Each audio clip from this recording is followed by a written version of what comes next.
The fluorescent lights hummed overhead, casting that particular harsh white glare that made everything look faintly diseased.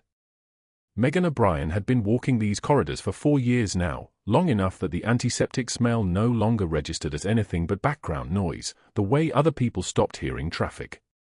She pushed the crash cart toward room 312 with the kind of fluid ease that came from muscle memory, her badge clipped to her scrubs catching the light as she moved. Staff Sergeant Danny Reeves was awake, staring at the ceiling with the 1,000-yard expression of someone who'd already survived worse. His wheelchair sat folded in the corner, a constant reminder that the spinal fracture had won. His face carried the story in its scars, the left side rippled and discolored where shrapnel had caught him, and his right hand tremored with the kind of involuntary shake that never quite went away. Megan had read his chart. She knew exactly what had happened to him in the Hindu Kush 7 months ago. "Morning, Sergeant," she said quietly, keeping her voice level as she checked the 4 line. The blue fluid dripped steadily through the plastic tubing, each drop precise and measured. "Morning." His voice was gravel, but his eyes tracked her movements with the focused intensity of someone trained to notice details. "You're the one who actually checks on us." She didn't respond to that. Just adjusted the line, made a note on the chart in her precise handwriting, and started the morning vitals. Blood pressure. Heart rate. Temperature. The numbers told their own story, stable, but exhausted. Everything about him was holding on by will alone. It was the refusals that had started the first day he arrived. Megan had noticed the pattern immediately because patterns were what she noticed. 10 different doctors over the past week, each one coming in with their charts and their careful posture, each one spending maybe 90 seconds with Danny before walking out with some variation of the same excuse. Scheduling conflicts. Case complexity. Need to consult with colleagues. The words changed, but the mechanism was always identical. They'd glance at his scarred face, process the tremor, see the wheelchair, and their eyes would slide away to some invisible fixed point that wasn't him. Megan had learned long ago what averted eyes meant. By midweek, the whispers had started their percolation through the surgical lounge. Dr. Pierce had been seeding them with the precision of someone who understood institutional machinery the way other people understood breathing. Questionable judgment, he'd said to the orthopedic resident, loud enough to carry. Boundary issues, he'd mentioned to the nursing supervisor, his tone suggesting concern rather than accusation. She tends to get personally invested in difficult cases. Doesn't maintain appropriate professional distance. The surgical lounge had acoustic properties that amplified certain voices while dampening others, and Pierce's carried like a tank idling in a garage, low, resonant, authoritative. By Thursday morning, Megan's assignment sheet had appeared on the unit board with her name crossed out in sharp, decisive strokes. Beneath it, in Pierce's handwriting, reassigned, administrative review. The letters were aggressive, each one pressed hard enough that the ballpoint pen had nearly punctured the paper. She discovered this while the break room was still occupied. 3 nurses had been there when she walked in, gathered around the coffee maker in that particular way that suggested they'd been discussing something. They'd fallen silent the moment she entered. Then, deliberately, each one had found a reason to leave. Coffee abandoned, still steaming on the counter. A page to check. Somewhere else, anywhere else, to be. Megan had sat down anyway. Had pulled her lunch container from the refrigerator, a simple meal, perfectly portioned, nothing wasted. She'd eaten it in the silence that followed their departure, her hand steady on the fork, her breathing unchanged. She didn't flinch at being abandoned. Didn't flinch at much of anything anymore. When she'd finished eating, she'd returned to the locker room and sat for exactly 3 minutes before anyone else came in. Those 3 minutes alone in that small metal-lined space felt necessary. She reached inside her scrub jacket, her fingers finding the faded unit patch sewn into the lining where no one could see it. Green and gold, threadbare from 18 months of being worn under the desert sun, now hidden under layers of civilian fabric. The stitching was still perfect. She kept it that way. Her thumb traced the embroidered call sign, the one she didn't use anymore, the one that belonged to a different life, a different identity, a different person. Pain was information. That's what her training officer had taught her. Pain meant something. Humiliation, rejection, institutional sabotage, these were all just data points. They meant Pierce was moving. They meant he felt threatened by something, even if he didn't consciously understand what. The fear in his careful campaign of whispers suggested he sensed something off about her, something that didn't fit the narrative of a simple hospital nurse. But he couldn't articulate it, so he'd done what institutional predators always did: he'd attacked her standing, her credibility, her professional reputation. Megan tucked the patch back into its hiding place and returned to the floor. Pierce appeared at Danny's room just before noon, moving through the hallway with the confidence of someone who owned the space. He was tall, the kind of tall that made people unconsciously step aside, and his appearance had the kind of effortless polish that came from old money and better tailoring. He smiled as he passed room 312, a smile that contained no warmth whatsoever, just the satisfaction of a predator watching its prey move exactly where it had directed it to go. He didn't stop. Didn't need to. The administrative wheels were already turning. The game, as far as he was concerned, was already won. Megan had seen that expression before, on different faces, in different contexts. The expression of someone who'd never encountered a variable he couldn't control. She continued documenting Danny's vitals, her handwriting precise, her movements economical, her face empty of anything that might give Pierce the satisfaction of visible reaction. The nurses around her maintained their distance. The doctors continued their refusals. The institution, with all its weight and gravity, continued pulling toward one conclusion: that Megan O'Brien was a liability, and that Staff Sergeant Danny Reeves would be left to face whatever came next alone. She stayed until the end of her shift. Then she went home, showered off the hospital smell, and waited in the dark for whatever was coming next. The dark parking garage of Cedar Creek Medical stretched beneath the building like the belly of a ship. Megan pushed through the stairwell door at 2:06 a.m., still wearing scrubs that smelled like antiseptic and institutional failure. The code alarm had screamed 5 seconds ago. Her night shift was supposed to end in 54 minutes. A visiting surgeon lay collapsed between 2 cars, 3 rows from the main entrance. A security guard was doing chest compressions with the rhythm of someone who'd learned it from a YouTube video. The compressions were too shallow. Too slow. The woman's ribs weren't moving right. "Step back," Megan said. The guard kept pumping. "EMS is 8 minutes out." She didn't repeat herself. She moved him aside, not roughly, just with the immovable weight of someone accustomed to being obeyed. Her hands found the patient's sternum. One assessment. One touch along the 4th intercostal space. The lung was collapsed. Tension pneumothorax. The patient was circling the drain because one side of her chest had sealed shut like a tomb. "I need your keys," Megan said to the guard. "What?" "Your car keys. Now." She didn't wait. Her fingers found the sharp edge of her own keyring, the one she'd carried for 11 years through places that didn't exist on maps. The needle decompression point was muscle memory. 2nd intercostal space, midclavicular line. One motion. The hiss of air escaping the pleural space sounded like a pressure valve releasing. The patient's oxygen saturation jumped. 68, 74, 81, climbing. The visiting surgeon gasped. Her eyes opened. Footsteps. Running. Pierce materialized in the garage entrance, still buttoning a coat he'd thrown on over hospital clothes. His face cycled through expressions like a broken slot machine. Shock first. Then calculation. His eyes tracked from the patient to Megan's steady hands to the blood on her jacket to something beyond the visible scene, a door opening in his mind to a possibility he didn't like. "What the hell are you doing?" he said. "Saving her life," Megan said. "Breathing room is clear. She needs transport now." The ambulance pulled in as if summoned by professional obligation. Paramedics moved with the speed of people trained for this exact scenario. They had the surgeon loaded and rolling toward the bay in 90 seconds flat. One of them, a woman with sergeant's bars tattooed on her wrist, looked at Megan once as they locked down the stretcher. "Who trained you?" she asked. Necessity, Megan said. It wasn't a lie.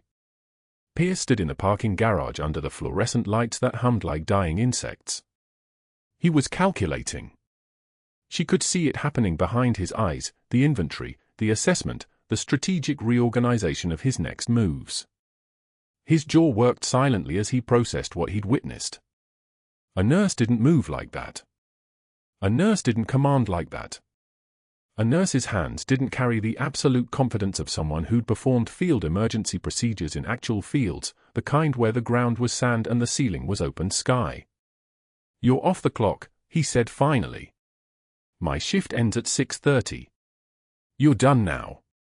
He turned and walked back into Cedar Creek Medical. She watched him go, knowing she'd just made a calculation error. Showing him capability was the same as showing him a threat. The visiting surgeon would survive. The paramedics would file a report. Someone would mention the nurse in the parking garage. And Pierce, competent, calculated Pierce, would now treat that as an opportunity rather than an isolated incident. By 7 a.m., before she'd even clocked out, the surgical review board had been called. By 9 a.m., Pierce had filed formal complaints about unauthorized emergency procedures and practicing medicine without a license. By noon, he was on the phone. 3 calls, precise as a surgeon's incision. The first call was to board member Harrison. Incident at Cedar Creek. Nurse performed a procedure well outside her scope. Liability nightmare. Pause. I documented everything, of course. The second call was to the Colorado Board of Nursing. I'm not saying stolen valor, but I'd suggest verifying her credentials. The way she moved. The confidence. Some of our staff are asking questions. The third call was to a journalist friend at the Denver Register. Not for publication yet, but if a story breaks about hospital staff impersonating military personnel, you'll want the exclusive. Pierce worked in layers. Not loud. Not crude. Strategic enough that every action had plausible deniability. He was positioning her as a fraud who'd somehow convinced Cedar Creek's administration she had medical training she didn't possess. The parking garage incident was his evidence. The unauthorized procedure was his smoking gun. By the time she walked home, the wheels were already turning. The termination letter arrived at 3:36 p.m. 1 page. 2 paragraphs. Effective immediately pending investigation. She held it for exactly 3 seconds, then folded it once. No tremor. No visible reaction. Stoic wasn't an emotion, it was a skill set, like field medicine or reading a room's pressure changes. She'd learned it in the Hindu Kush where showing disappointment meant showing weakness meant having to walk through the rest of your life knowing people didn't think you could carry the weight. The hospital laundry was empty when she returned her scrubs. Just Megan and the aide, a kid maybe 19, eyes down, hands moving through the mechanical sorting of blue fabric. She folded each piece with precision. Military corners. Organized stacks. The patch was still there, sewn inside the jacket lining where it had been for 8 years. Faded unit insignia. Call sign. Numbers that meant something to people who weren't employed at Cedar Creek Medical anymore. She left it there. She couldn't risk leaving a thread behind. Not yet. The aide watched her finish, then watched her walk out without a word. The shift change hadn't officially started when the Marine Guard escorted the Afghan national into the isolation ward. 214 pounds of muscle and discipline, his posture perfectly rigid as he positioned himself outside room 312, the same room where Danny Reeves was beginning his 3rd week of physical therapy. Megan clocked the timing immediately. Thursday morning. Surgery scheduled for 11 a.m. Deportation paperwork filed for Friday afternoon. 72 hours of institutional limbo, medical and legal systems grinding in opposite directions. The patient was conscious but sedated, his breathing shallow beneath the oxygen mask, dark eyes tracking movement with the fractured awareness of someone caught between languages and continents. Megan approached with her for kit, saline change, standard protocol, her badge clipped to her scrub pocket even though technically she wasn't on staff anymore. Termination letter still warm in her apartment. Hospital access revoked in 48 hours. But no one had told the system yet, and Cedar Creek moved like bureaucracy always did, slowly enough that ghosts could walk the hallways for another shift. She swabbed his arm with antiseptic. The smell, sterile, chemical, the same everywhere, was a small mercy. His skin was warm. Muscular. The kind of arm that had carried weapons and water through mountain passes. She found the vein on the first attempt and began threading the new line, her movements efficient, practiced, invisible to the institutional machinery surrounding him. The patient's eyes snapped open. Not the foggy awareness of someone waking from sedation. Recognition. Immediate.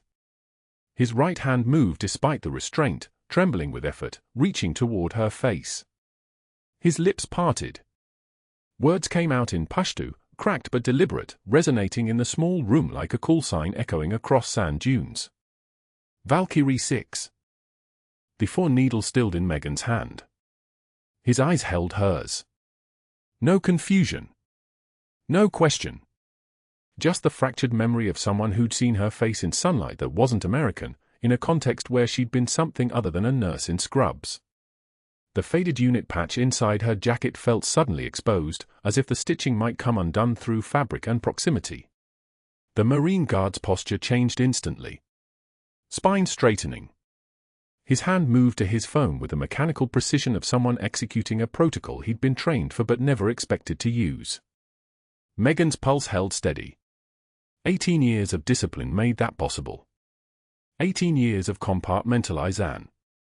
The patient released her gaze, understanding without words that he'd triggered something, that the machinery had been set in motion by 7 syllables in his native language. She finished hanging the saline. Her hands didn't shake. She was still pulling latex gloves from the dispenser when the Marine's voice cut through the monitor beep and ventilator hum, not loud, but permanent. He was reading from his phone, scrolling through a military database that shouldn't exist outside classified networks but apparently did. Captain Megan O'Brien. He paused. Looked at her. Kept reading. Bronze Star with Valor.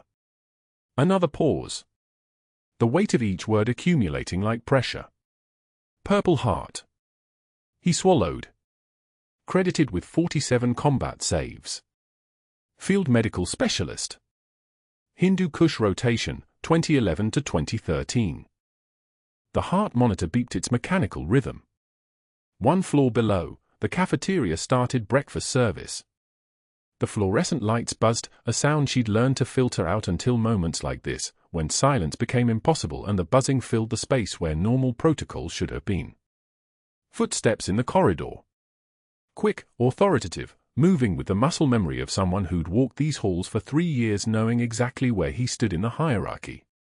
Dr. Pierce pushed through the doorway without knocking, his face arranged in the expression of someone arriving to reinforce a decision that had already been made. Then he saw the Marine. Saw the phone. Saw Megan standing beside the patient with her hand still steady, her face offering nothing. She needs to be removed. Not a question. A statement of institutional fact. Patient confidentiality protocols require. Already called it in, sir. The Marine's voice was flat, deferential, unshakable. The kind of voice that had ended conversations in worse places than hospital rooms. Communications are routed to CENTCOM liaison. They're notifying Pentagon. Pierce's jaw tightened. His eyes flicked to Megan, searching for something, an explanation, a vulnerability he could weaponize, and found only the calm of someone who'd made peace with exposure long before the exposure came. He opened his mouth. Closed it. Understanding, in that moment, that the calculation he'd done so carefully over the past week, the calls to board members, the complaints filed, the strategy of forcing her to choose between her career and her secrets, had collided with something larger than Cedar Creek Medical's institutional hierarchy. The hospital corridor fell into that particular silence that comes when systems realign. No alarm. No emergency code. Just the sound of protocols switching, authority transferring, the weight of institutional machinery grinding toward a conclusion that Pierce had triggered without understanding what was heavy enough to crush him. Megan remained where she was, her hand still on the forestand, watching Pierce process the mathematics of his own destruction. The patient's eyes had closed again, the recognition complete, the calling done, the decision now belonging to people in offices with phones that required security clearances to use. The Marine stood perfectly still. And in the space between one heartbeat and the next, everything that had been hidden beneath scrubs and protocol and 18 months of careful invisibility began its inevitable emergence into daylight. The liaison arrived 43 minutes later. A woman in a pressed suit, Pentagon credentials clipped to a lanyard, moving through Cedar Creek's corridors with the weight of federal jurisdiction. She was followed by a two-star general in dress uniform, the kind of presence that made hospital staff step sideways without being asked, the kind of authority that didn't require volume. They went directly to the administration office. Megan was still in room 312, documenting the patient's vitals with steady penmanship, when her phone, the civilian phone she wasn't supposed to use during shifts, now irrelevant shifts, buzzed with a call from a number that had no name attached. It was the general. His voice was quiet, measured, the kind of calm that comes from having made decisions that affected thousands. "Captain O'Brien. The medical director needs to speak with you regarding a personnel matter. Conference room B. Now." Megan acknowledged without elaboration. She finished the documentation, removed her gloves with precise economy and walked through Cedar Creek's corridors for what might be the last time as staff, past the unit board where her name had been crossed out with Pierce's sharp handwriting, past the break room where nurses had learned to leave when she arrived, toward a conversation that would either restore her or annihilate her depending on which version of the past 72 hours held more institutional weight. The general stood in the corridor outside Megan's apartment, his dress uniform catching the afternoon light like polished mahogany. 2 stars on each shoulder. An aide waited by the car with a tablet. The general's face was the kind that had seen too much and decided to keep moving anyway. He didn't offer his hand. He extended a classified folder instead, the red stripe across the cover catching the fluorescent hallway light like a wound that wouldn't close. "Dr. Pierce filed 3 complaints against you," the general said. His voice moved like a tank idling in a garage, low, immense, barely contained. "Unauthorized medical procedures. Violation of scope of practice. Stolen Valor." Megan didn't look at the folder. She kept her eyes on the general's face. Waiting. What Dr. Pierce didn't account for, he continued, was that his investigation into your background triggered a reciprocal federal review of his surgical records. The general opened the folder. Inside were redacted documents, pages and pages with black marker obscuring names and dates. "Selective record keeping, Captain. 14 cases over 8 years. Surgical complications he documented in his personal logs but omitted from official files. Septic shock he attributed to patient non-compliance. Arterial ruptures he coded as resolved complications. A pediatric cardiectomy he performed outside his specialty certification. The hallway smelled like industrial carpet cleaner and something underneath, the particular antiseptic that clung to hospital walls like a memory nobody wanted. Megan's hands remained at her sides. Still. "Staff Sergeant Reeves falls under military jurisdiction," the general said. "The surgery Pierce performed on him 3 years ago, the one that left him in that wheelchair, that falls under my purview now. Which means his handling of the case becomes a federal matter. Which means his entire surgical history becomes discoverable." Pierce had made a calculation. A single nurse with a hidden past was easier to destroy than a decorated officer with institutional allies. But he'd miscalculated the leverage. He'd miscalculated that the one person she'd saved in the parking garage wasn't random. He'd miscalculated that Danny Reeves's case file was already flagged at the Pentagon. "Your nursing license review is cancelled," the general said. "Your credentials are authenticated at the highest levels. Your clearance, the one you've been operating without for the past 14 months, is reinstated as of this moment." He pulled a second document from the folder. A commission letter. "Captain, United States Army Medical Service, on active duty status, retroactive to her hire date at Cedar Creek Medical." The seal alone was worth more than Pierce's entire career trajectory. The stolen Valor investigation against you terminates immediately. You were never vulnerable to it. Your service record exists in channels that Pierce couldn't access. His attempt to weaponize that accusation has, instead, opened his own record to scrutiny. Megan understood. The job at Cedar Creek wasn't supposed to be permanent. It was supposed to be a cover for something else. A month, maybe 2. Surveillance. Monitoring. A routine intelligence task that the Pentagon considered important enough to plant a decorated officer in scrubs. Except then Danny Reeves had been admitted to the hospital. Except then she'd recognized the name. Except then she'd stayed. Reeves took over your position as team medic in Paktia province, the general said. After your reassignment stateside. The operation that resulted in his spinal cord injury, the one that put him in that wheelchair, that was supposed to be your mission. The shrapnel pattern indicates the device was designed for someone of your height, your frame. It was meant for you, Captain. It found him instead.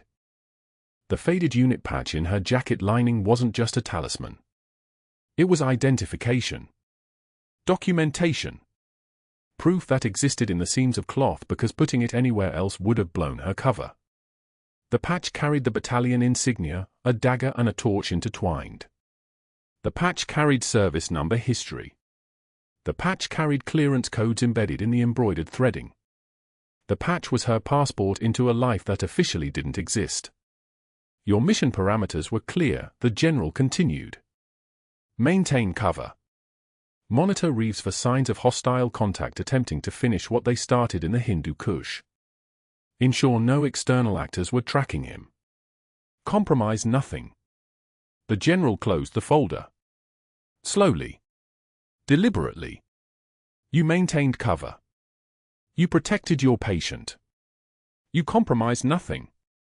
When the Afghan national arrived at Cedar Creek, when he recognized you, that was a controlled breach. The Marine Guard present had already been briefed. Your identity reveal was sanctioned. It was necessary. And it's already being officially attributed to an intelligence failure on Pierce's part, not a breach on yours. Megan's breathing remained steady. Her hands hadn't trembled once. The composure held. Pierce will lose his medical license, the general said. His malpractice insurance will be revoked retroactively. The federal government is considering criminal charges for falsifying medical records in cases involving military personnel. He's already been contacted by the Colorado Medical Board. He's already been notified of the suspension. By tomorrow morning, he'll know his entire career has been systematically dismantled by the same investigation he initiated against you. The general moved toward the door. Toward the elevator. Toward the car waiting outside. His weapon destroyed him, Captain. Precisely as predicted. The hallway seemed to compress around the words. The lights hummed their fluorescent drone. Somewhere down the corridor, someone was walking, shoes on tile, the rhythm almost military. Boots. Someone's boots. What happens now? Megan asked. Her voice came out lower than it had in weeks. The deferential nurse tone had vanished. Something else had replaced it. Something that sounded like permission. That depends on you, the general said. He turned back. His eyes carried the weight of decisions made in rooms with no windows. You can finish your assignment at Cedar Creek. Remain embedded. Continue your cover. We'll process the paperwork, make you official, fix the license review, cement your position. Or you can come back. Full active duty. Your choice, Captain. But either way, you should know, your service record has been authenticated. Your decorations have been restored to the official database. Your sacrifice has been recorded. The government knows what you've done. The government knows what you gave up. And we're not forgetting. The folder remained on the hallway table. Megan reached for it. Her hand was steady as surgical steel. I need to see Reeves. He's waiting in the hospital chapel, the general said. The Marine Guard outside his room has already been relieved. You'll have privacy. He moved toward the elevator again. "Take your time, Captain. You've earned it." The hospital chapel was the size of a closet, windowless, neutral, the kind of space designed to hold grief without asking questions. Danny Reeves was in his wheelchair facing the small wooden cross mounted on the wall. His shoulders were rigid. His remaining hand was trembling. Not fear. Not pain. Restraint. The same restraint Megan had been holding for 14 months. "They told me," he said without turning. His voice carried the rasp of someone who hadn't used it in weeks. "They showed me the file. They explained why you were here. They told me about the shrapnel. About the design. About how it was supposed to be you." Megan closed the chapel door behind her. The sound was like a lock engaging. Like a mission ending. "I didn't know," Danny said. "When I was selected for medic training. When I volunteered for the rotation. I didn't know it was supposed to be you. I didn't know the device was calibrated for." His voice cracked. He forced it steady. "I didn't know." Megan walked to the front of the chapel. She didn't kneel. She didn't sit. She stood beside his wheelchair with her hands at her sides, the military bearing returning now that the cover was compromised anyway. "You did the job," she said. "You did it well. You saved people. I took your place." His eyes were fixed on the cross. On something beyond the wall. "And it cost me everything." "No," Megan said. "It cost you your legs. That's not everything." She looked down at him, the scarred face, the tremor in his remaining hand, the wheelchair that had become his only mobility. "Everything is still there, Reeves. Everything that matters. And I'm going to make sure whoever designed that shrapnel pattern understands why making the same mistake twice isn't possible." His eyes met hers then. Recognition moved across his face like a door opening. "You're going back." It wasn't a question. It was a reading of intent. The kind of reading that came from 14 months of observation. From watching her move through corridors with purpose. From recognizing that a woman doesn't risk everything to protect a mission unless that mission matters more than safety. "Not yet," Megan said. "First I'm going to watch you recover. First I'm going to make sure Cedar Creek's medical staff understands what they almost lost because of a man too small to see it." She turned toward the door. "Then I'm going back. Because this isn't finished, Reeves. This is just intermission." The chapel door closed behind her. The hallway stretched out like a corridor through time, past the unit board where her name had been crossed out, past the break room where nurses had learned to scatter, past the sterile rooms where 10 different doctors had decided that a wounded soldier wasn't worth the effort. Pierce was already gone. Already being processed through federal systems. Already understanding that the weapon he'd forged had a blade that cut both directions. Megan walked toward the elevator, her shadow moving across the walls like a memory taking shape. In her jacket lining, the unit patch remained, faded, hidden, authentic. Proof that the quietest person in the hospital had been the one holding everything together all along. The doors opened. The elevator hummed downward. And somewhere in the distance, barely audible over the hospital's mechanical heartbeat, the sound of helicopter rotors began to build. 2 months later, the name Steve Hartley appeared on a medical supply van parked outside an urgent care clinic in Tucson, Arizona. The lettering was cheap, peeling at the edges. Inside the van, Dr. Pierce gripped the steering wheel of a vehicle that smelled like plastic and stale coffee, his medical license suspended indefinitely pending the outcome of federal charges, falsification of surgical records, obstruction of justice involving active military personnel, conspiracy to conceal malpractice. The Nevada plates were temporary. Everything about him now was temporary. He flinched when patients called him by anything resembling his old title. The fluorescent vest hung loose on his frame. His hands, which had once held the respect of an entire surgical department, now held inventory clipboards and delivery manifests for compression bandages and saline bags. $72,000 in legal fees. His wife had taken the house in the settlement. His kids didn't return his calls anymore. the Federal Bureau of Investigation had walked into Cedar Creek Medical with NCIS personnel at his heels, and everything he'd built, the reputation, the alliances, the carefully constructed narrative about a stolen Valor case, had collapsed in the time it took to pull 17 years of billing records and cross-reference them with malpractice settlements he'd buried through strategic silence agreements. They found 43 cases. 43 people who'd been harmed. Families paid off. Complaints erased. And at the center of all of it, the investigation he'd personally launched against a decorated Army officer had triggered the one federal review he'd never anticipated. The irony was so complete it felt like divine punishment. Back at Cedar Creek Medical in Colorado Springs, the parking garage felt different now. The concrete smelled like rain and diesel exhaust.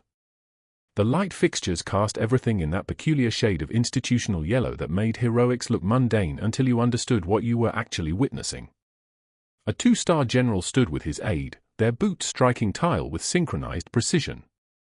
Behind them, federal personnel in dark windbreakers stood at parade rest, NCIS badges visible, weapons concealed but present. Megan stood at attention in her Class A uniform for the first time in 14 months, the sleeves pressed so sharply they could cut paper, her rank insignia catching the light, Captain. The patch on her shoulder showed the unit crest, 3rd Battalion, 5th Marines Reconnaissance Element. Her chest was bare of medals, which meant what came next would be the first time she wore them outside of classified ceremonies in Pentagon corridors. The general approached with the formality of a man who understood the weight of what he was about to do. His face was lined with the kind of authority that came from making decisions about life and death across 3 continents. His aide carried a small presentation case, leather worn soft by decades of formal occasions. The hospital staff had been assembled in the parking garage, though they didn't yet understand why. They'd been told a citation ceremony would take place. They thought it was routine. They thought it was administrative. They had no idea they were about to witness the unraveling of everything they believed about one of their own and the man who'd tried to destroy her. The general's voice carried across the garage like a commander addressing troops. Captain Megan O'Brien. The rank alone changed the air pressure. Staff members shifted their weight. Whispers started but died immediately when the general's eyes moved across the crowd like a weapon. Your service to this nation and your extraordinary valor in defense of your fellow soldiers has been recognized at the highest levels of military command. Today we publicly acknowledge what your comrades have always known. You are among the finest tactical medical operators this country has produced. He opened the case.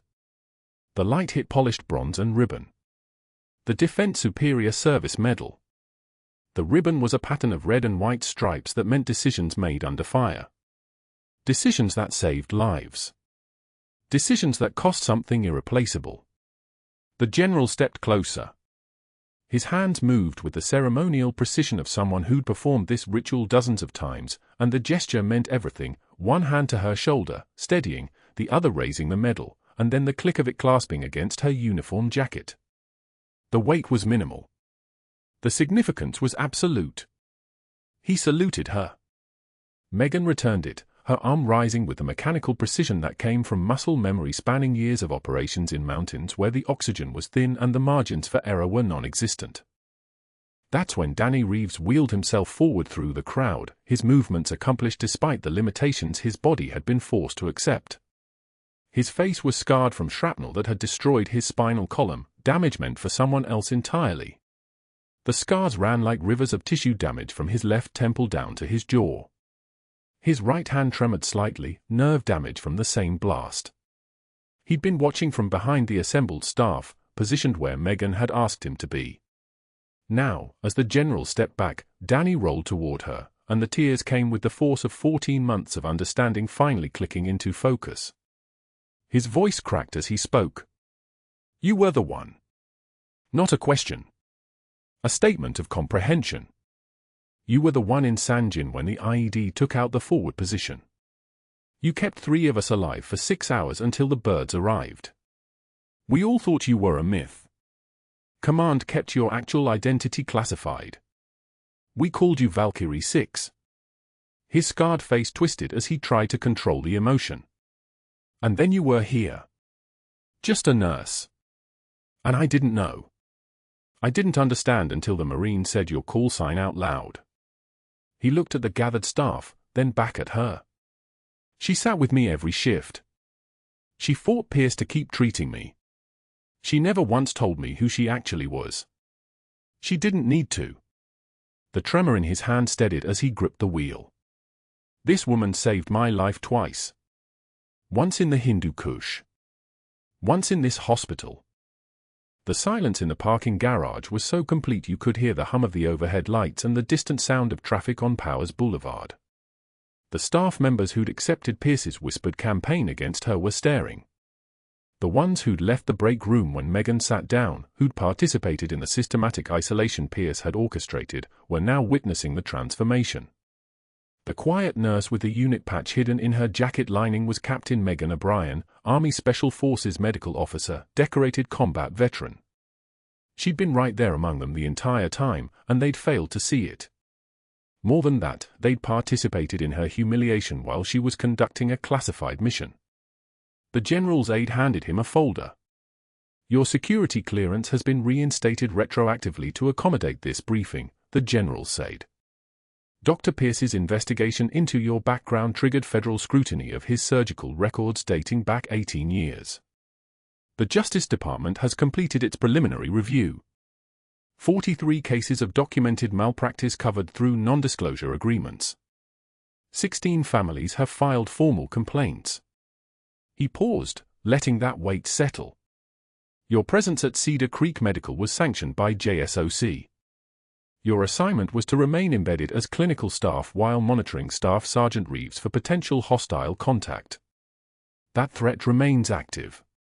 Your cover has been compromised, which means your operational window here is closed. The implication hung in the air: she would be going back. Back to the mountains. Back to the missions. Back to the work that had shaped her hands and mind into instruments of precision and survival. But before the next phase could begin, before the general could hand her the transfer orders, the ER doors burst open with the force of someone moving without regard for ordinary protocol. Dr. Pierce emerged from the hospital interior, his face flushed, his eyes wild.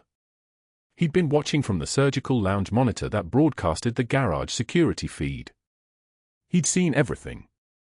The medal. The revelation.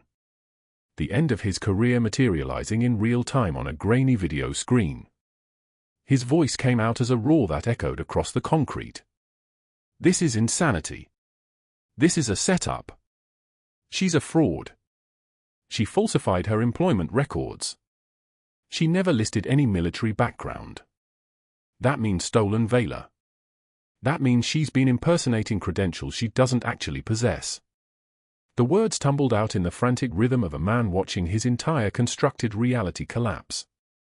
Those surgeries she's referencing, those so-called malpractice cases, those are standard complications.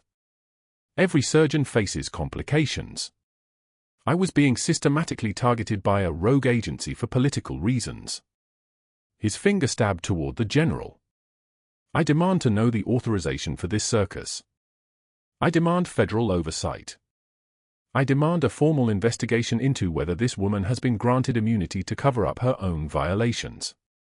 His voice cracked on the last word. The desperation was audible.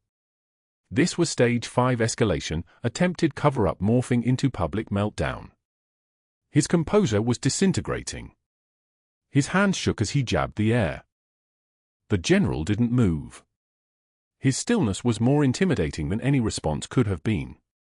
One of the NCIS agents stepped forward, a woman with the bearing of someone who'd been investigating financial crimes for the federal government. She opened a credential holder. Dr. Richard Pierce, I'm Special Agent Sarah Chen, NCIS Investigative Division.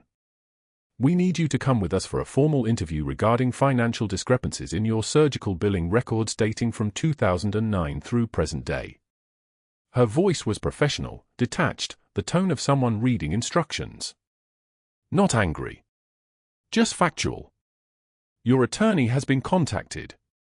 We can conduct this at the federal building downtown or here, your choice, but it is happening now. She produced a pair of handcuffs, the motion economical and practiced. The steel clicked as she opened them. Pierce's face drained of color. He looked toward the gathered staff members as if expecting someone to speak up in his defense. Nobody did. The nurses he'd cultivated as allies through years of status and proximity stared at him with the kind of dawning comprehension that comes from realizing you've backed the wrong person. He looked at Megan one final time, and his expression cycled through anger, resentment, and finally something that looked like envy, the realization that she had possessed something he could never attain, the respect earned through action rather than claimed through position. The handcuffs went on with the sharp double-click of detention taking physical form. Pierce didn't resist as Agent Chen guided him back toward the interior of the hospital. His white coat, the symbol of his authority, fluttered as he moved. By the time they'd cleared the doors, the parking garage had already begun its transformation back into ordinary space. The general turned back to Megan. "Your extraction is scheduled for 0600 tomorrow at Schriever Space Force Base.